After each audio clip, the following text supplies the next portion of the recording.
and this will be shown by Dr. David Waller. He's a well-known European thoracic surgeon at Glenfield Hospital in Leicester in the UK. And the title of his presentation is that increased investment in thoracic surgical expertise increased UK lung cancer resection rate. Paul, thanks very much. So my name's David Waller. I'm a consultant thoracic surgeon, a pure thoracic surgeon. I work in the Glenfield Hospital in Leicester in the United Kingdom. I'd like to summarise the results of a presentation just made by my senior registrar Kelvin Lau at the presidential session. I want to describe to you the effects we found of investing in thoracic surgery on lung cancer resection rates. The background is that in the UK, lung cancer has been undertreated. There is evidence that in comparison to other Western and developed countries, our treatment rates and survival for lung cancer fall way below the accepted standards. This has been focused on by the British media, and hopefully some changes have been made as a result. Within our country of around 60 million people, there is a wide variation in the access to lung cancer surgery. As you can see from this map, there are areas of the country which have a 6-fold greater resection rate. Just to put that into perspective, if you are an elderly patient with lung cancer in Cornwall, you are 6 times less likely to get lung cancer surgery than if you live in Leicester. And clearly this is of major concern both to the patients but also to the politicians.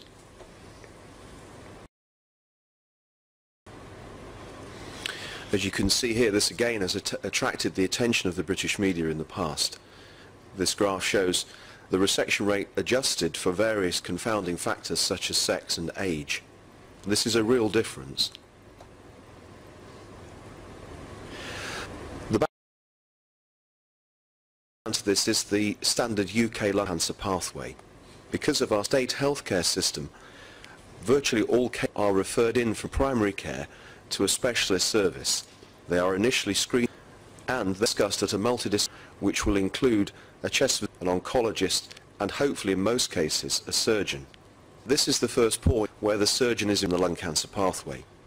And unfortunately, it's the case in the United Kingdom that not all cases of lung cancer are discussed in the presence of a surgeon at the MDT. The decision is made by the MDT then to refer the case on surgeon. And as I'll show you, in the United Kingdom, if you have lung cancer, you may or may not surgeon who has a specialist interest in that disease.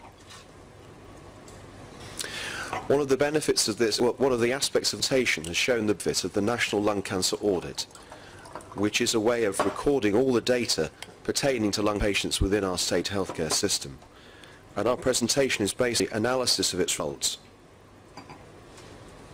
Within our national healthcare system, I'm focusing now on England, there are 33 cancer networks comprising 174 hospital trusts. 18% of these trusts have thoracic surgical centres.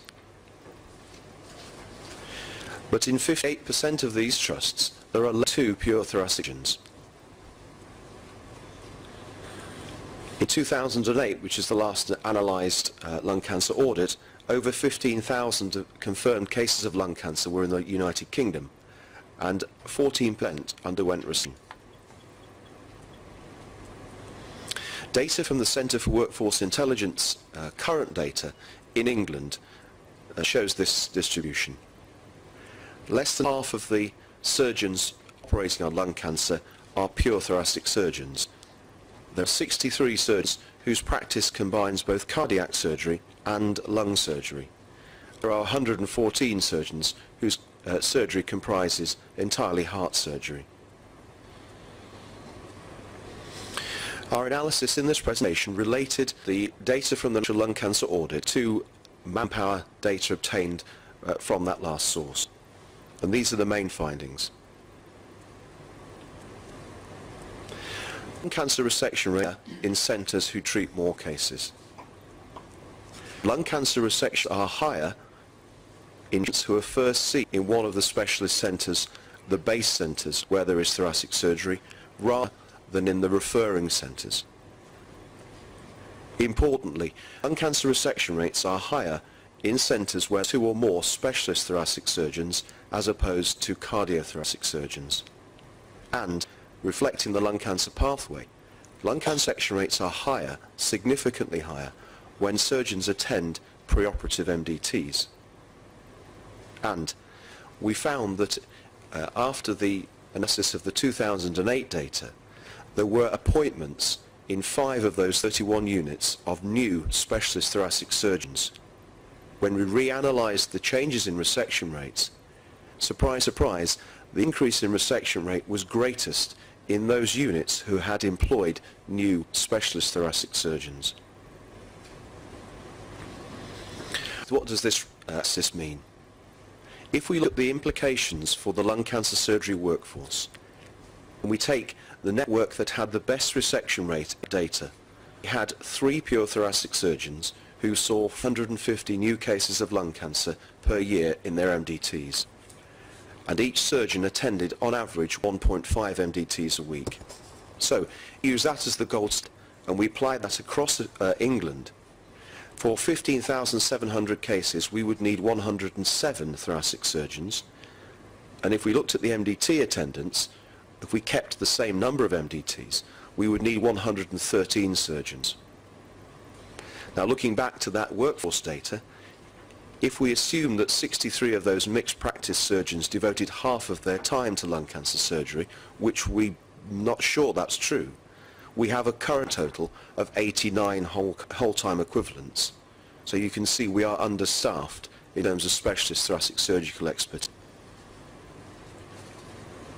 So the bottom line, if we want to maximise lung cancer resection rates, England need to recruit 25 to 30 new pure thoracic surgeons. And there are several ways we could do that.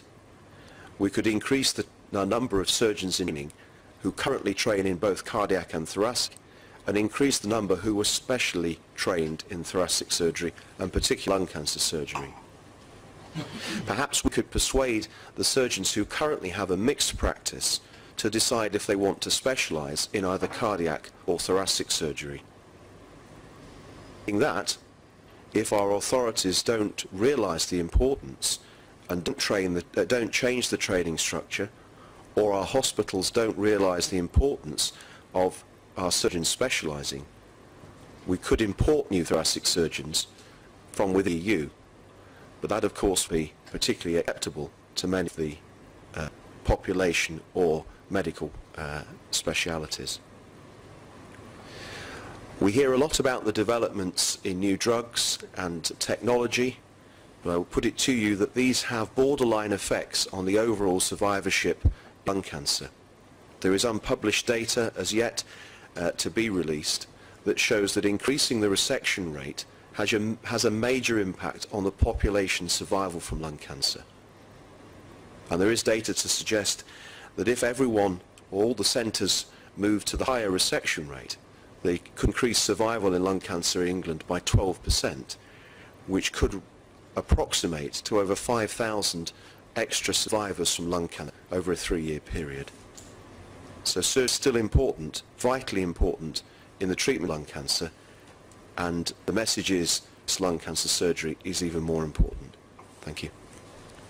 Thank you, Dr. Waller. I think the message was very clear, and the future for thoracic surgery seems bright in the UK. Any questions or comments? Yeah, Stephen Pinn, Doctors Net UK. The recommendations outlined are very liberal, but given the financial constraints facing the National Health Service in the UK, are they feasible? Would not a cost-benefit analysis help to make the case? In other words, the cost of training and more specialist thoracic surgeons against the benefit of an increase in lung resection rates. So are you asking me how much money the government should spend to increase the survival of patients from lung cancer? I mean, that's not a decision. Clearly, it has to be costed. What is true is that we are training cardiothoracic surgeons, and I'm a training program director. As yet, there is no direction to us whether we should train special lung cancer surgeons or mixed practice cardiothoracic surgeons. The system to train those doctors, what needs to be refined is the direct training.